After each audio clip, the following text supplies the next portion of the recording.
चला मंडळी शेतात आज तुम्हाला मी दाखवते छोटं डाळिंब आणि मोठं डाळिंब आणि गवारीच्या शेंगा. तर चला पहिल्यांदा तुम्हाला आभाळ दाखवते. असा मस्त पावसाचं वातावरण झालेलं आहे, पाहू शकता. असं वाटतं ना की एवढ्यातच पाऊस येईल, वाटतंय ना. बघा हे जे डाळिंब आहे ना, हे 4 महिने झालेले ह्या डाळिंबाला, की आता एक 2 महिन्यामध्ये हे आपलं डाळिंब तोडायला येणार आहे. पाहू शकता तुम्ही, फळ अशा प्रकारे झालेलं आहे. आणि जरा फळांचा जो कलर आहे ना, तो सुद्धा लाल व्हायला लागला आहे. ह्याचा अर्थ आपलं डाळिंब हे थोड्याच दिवसामध्ये तोडायला येणार आहे. तर कसं असतं ना, हे डाळिंब तोडण्यासाठी जी कालावधी लागतो तो 6 महिन्यांचा असतो. आणि कष्ट करायचं म्हटलं तर 2 महिने आधीपासूनच कष्ट करायला सुरुवात करावी लागते. आता ह्या छोट्या डाळिंबाचं दाखवते तुम्हाला. हे डाळिंब ना, मला वाटतं 5 महिने झालं लावलेलं. आता पावसाचा सीझन चालू झाला आहे, तर ही डाळिंबाची अशी नाही का उंची वगैरे वाढायला लागलेली आणि चांगलं फुटायला लागले. पावसाच्या सीझनला ना डाळिंब चांगलं फुटलं जातं. आणि झाडं जी आहेत, छोटी झाडं, ही पटकन मातीत रुजली जातात, त्याला मुळ्या चांगल्या येतात आणि छान अशी तयार होतात. तुम्हाला आता हे फुटलेलं डाळिंब दिसतच असेल, पाहू शकता तुम्ही. जसं की जुन्या जी हिरव्या कांड्या आहेत तिथं पोपटी कलरच्या ज्या कांड्या आहेत त्या आलेल्या आहेत, म्हणजे हे पूर्ण डाळिंब असं फुटलेलं आहे. असं बघा गोल राऊंड कसं झालेलं आहे झाडाचा, पाहू शकता. मस्त असा राऊंड झालेला आहे झाडाचा. खूप कष्ट लागतं, प्रत्येक गोष्ट सहजासहजी होत नाही. खूप कष्ट करावं लागतं शेतामध्ये सुद्धा. शेती परवडते बरं का, पण घरच्या सगळ्या लोकांनी जर शेती केली तर शेती परवडत असते. आणि आमचं शेतकऱ्यांचं कसं असतं ना, शेतीवरती सगळं असते. आपल्याकडं ही जुनी बाग आहे ना, ही मोठीवाली तुम्हाला मी दाखवली, की आणखीन चला दाखवते. ही खूप जुनी नाही आहे, 1.5-2 वर्षाची बाग असेल मला वाटतं. ही 2 वर्षाची बाग आहे. हे दुसरं फळ आहे या बागेचं.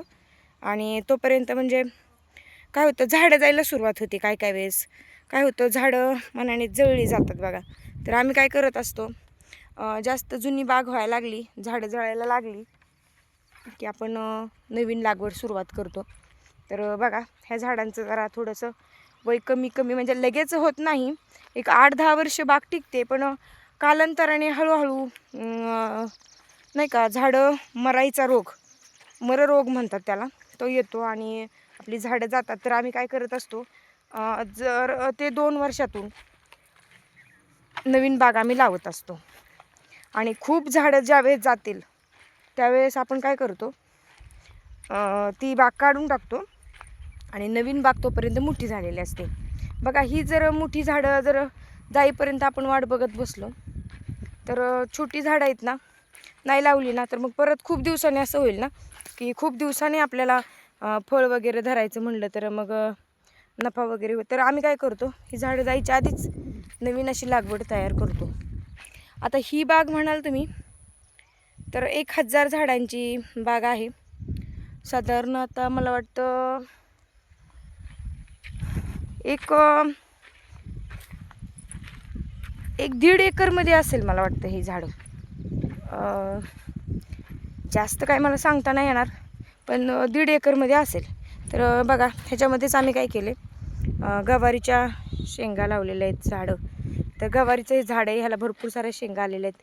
निबार आहेत काय, कवळे आहेत काय, असंच घरगुती आम्हाला जे असतं जे की भाज्याला वगैरे असंच लावून आम्ही आपलं हे करत असतो. बघा पाहू शकता तुम्ही, घरगुती अशी गावरान गवार आपण लावलेली आहे आणि हीच भाजीसाठी वापरायची. मस्तपैकी घरच्याच बिना औषधाच्या ह्या गवारी मस्त एन्जॉय करायच्या, मस्त भाज्या करून खायच्या. जे आपल्या शेतात अवेलेबल असते त्यातच हॅप्पी राहतो आम्ही. अशीच असते आमची लाईफ शेतकऱ्याची. तुम्हाला मी मोठी बाग दाखवली, छोटी बाग दाखवली, गवारीची ही झाडं दाखवली. आता तुम्हाला मी पेरू पण दाखवणार आहे. आपण पेरूकडं पण चाललो आहे. आता तुम्ही म्हणसाल की एवढी मोठी बाग आहे तर खूप फायदा होत असेल. तर तसं नसतं. शेतकऱ्याचं कसं असतं ना, निसर्गावरती सगळं असतं आणि शेतकऱ्याच्या शेतीमालाला जो भाव असतो तो आमच्या हातात नसतो ना. जसं की बघा, सोनाराच्या दुकानात गेलं तर सोनार स्वतः सांगतो बाबा असं असं तोळा आहे, किंवा आपण किराणा दुकानात गेलो तरी किराणा दुकानदार काय सांगतो की हे एवढं किलो आहे, ते 50 रुपये किलो आहे, 100 रुपये किलो आहे. तसं शेतकऱ्याचं नसतं. कष्ट करायचं, राबायचं आणि बघा शेवटी आमच्या मालाचा भाव हा व्यापारी ठरवतो. त्यामुळंच शेतकऱ्याला शेती परवडत नाही. थोडे दिवस थांबा शेतकरी बांधवांनो, खूप चांगले दिवस येणार आहेत आपल्यालासुद्धा. आणि आपलीसुद्धा शेतीचं असं होणार आहे की जे आपण पीक घेतो आहे ते आपल्याच हातात असणार आहे. की आपण कसं किलो ठरवायचं ते आपण ठरवणार आहोत थोड्या दिवसांनी. त्यासाठी सगळ्यांनी असं दम धरा, असं म्हणजे नाराज होऊ नका. एक दिवस आपला नक्की येणार आहे आणि खरंच बळीराजाचं राज्य येणार आहे. शेतकरी खरंच राजा होणार आहे. आता सगळे म्हणतात शेतकरी राजा आहे, आता सध्या नाही, पण होईल, राजा नक्की होईल. मी सहमत आहे तुम्हाला की शेतकरी राजा आहे, शेतकरी राजा आहे, पण आताच नाही, थांबा, थोडे दिवस थांबा. शेतीला खूप मार्केट येणार आहे आणि मस्त अशी आपली शेती फुलणार आहे. तुम्ही आमच्या बागावर जाऊ नका. काही जण म्हणतील खूप साऱ्या बागा आहेत, तर खूप सारे पैसे होत असतील ह्यांचे किंवा काय, असं नसते. त्यालासुद्धा औषधं असतात, फवारण्या असतात, त्याला बियाणं असतं, खूप सारी मेहनत असती. एकदम खुरपण्यापासून काढलं ना तर शेतकऱ्याला जास्त काय राहत नाही. पण कधी लक बाय चान्स होतो. बघा आता सध्या ह्या वेळेस बघा असं एवढं सेटिंग झालं आहे ना माल. हे बघा, माल सेटिंग चांगला झाला. ह्याच मालाला जर चांगला भाव मिळाला तर आमचेसुद्धा पैसे होऊ शकतात, असं काही नाही. पण बघू आता पुढं. आता पावसाळा सुरू झालेला आहे, माशी लागते डाळिंबाला, मग त्यावेळेस औषधं वापरावी लागतात भारीतली. मग काय होतं, परवडत नाही शेती. लाखो रुपयांचा असं म्हणजे औषधांचाच खर्च होतो, लाखो, पण लाखो होत नाहीत, म्हणून मग शेती परवडत नाही बघा, दुसरं काहीच नाही.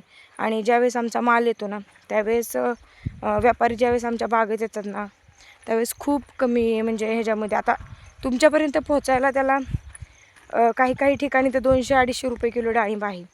पण आमचं डाळिंब व्यापारी वर्ग मागताना 30 रुपये किलो, 20 रुपये किलो ह्या भावाने मागितला जातो बघा आमचा माल. त्यामुळं आम्हाला शेती परवडत नाही, असं आहे. तर आता आम्ही नवीन पेरूची सुद्धा लागवड केलेली आहे. आता तुम्ही म्हणसाल ह्या पेरूच्या जातीचं नाव काय आहे, तर सध्या तर हा साधा नाही आहे, हा रेड गुजरात गुलाबी तैवान आहे. खूप छान लागतो हा पेरू, एकदमच असं सफरचंदसारखा. तर ह्याला रेट असतो पण ह्याचं सेटिंग होत नाही. पण बघू, कष्ट करत राहायचं. आपली काळी आई आहे, त्याच्यामध्ये राबायचं. काळ्या आईच्या हातात आहे आपल्याला किती द्यायचं किती नाही. आणि बघा आले मी आता घराकडं. असेच आपले ब्लॉग तुम्हाला पाहायचे असतील, आवडत असतील आपले शेताकडचे ब्लॉग, तर ज्या शेतकरी ब्लॉगला तुम्ही लाईक करा, सबस्क्राईब करा आणि शेतकऱ्याला पुढे न्या. कारण कसं आहे ना, शेतकरी हा जगाचा पोशिंदा आहे आणि तुमच्या सगळ्यांच्या हातात बटन आहे, ते फक्त सबस्क्राईबचं दाबायचं आहे, लाईक करून घ्यायचं आहे, कमेंट नक्की सोडायचे तुम्ही कुठून बघताय आपले व्हिडिओ. आणि माझं म्हणणं तुम्हाला पटलं आहे का ते पण सांगा. कारण खरंच शेतकरी राजा आहे का? नाही, शेतकरी राजा आहे, पण कसं असतं ना, राजालासुद्धा खूप कष्ट असतं. नुसतं राजा म्हणून चालत नाही, राजालासुद्धा कष्ट आहे. चला आता मी घराकडे चाललेली आहे. तुम्हाला शेवटी आपण मिरचीची झाडं दाखवूया आणि आता बाय करते मी. नवीन असाल, असेच तुम्हाला शेताकडचे व्हिडिओ आवडत असतील बघायला तर लाईक करा, व्हिडिओ आपला शेअर करा तुमच्या मित्रमैत्रिणींना आणि सबस्क्राईब करून बेल आयकॉन दाबायला नक्की विसरू नका. म्हणजे तुम्हाला नवीन आलेल्या व्हिडिओची अपडेट तुमच्यापर्यंत येणार आहे. तुम्हाला मी मिरचीची झाडं दाखवते, गवार दाखवली, पेरू दाखवला, डाळिंब दाखवलं, छोटं डाळिंब दाखवलं, मोठं डाळिंब दाखवलं. आता पेरू दाखवते. पेरूलासुद्धा पेरू यायला लागलेत भरपूर सारे बघा, कळ्या तुम्हाला दिसतच असतील. मस्त असं पेरूलासुद्धा पेरू आलेले आहेत. आता तुम्हाला मी मिरच्या दाखवते. हे बघा, पाहू शकता तुम्ही, या मिरचीला सुद्धा फुलं कळ्या भरपूर सारे लागलेले आहेत. आता पुढं आपण आणखीन दाखवते. तिकडं मिरचीला मिरचे लागलेले आहेत. आता काय झालेलं आहे, ही झाडा झाला होता मिरचीचा, पण आत्ता जस्ट नवीन यायला सुरुवात झालेली आहे. तर पाहू शकता, हे बघा, अशा पद्धतीने मिरचीला चांगल्या मिरच्या यायला लागल्यात. आणि मस्त असं आपण ह्याचा मिरचीचा ठेसा तुमच्याबरोबर शेअर करणार आहे. तर बाय बाय. लाईक करून घ्या एका शेतकऱ्याच्या व्हिडिओला. धन्यवाद माझा पूर्ण ब्लॉग पाहिल्याबद्दल. असेच शेताकडचे तुम्हाला ब्लॉग रोज पाहायला भेटणार आहेत. तर आपल्या चॅनलला पटकन लाईक शेअर सबस्क्राईब करून घ्या. Bye bye. धन्यवाद.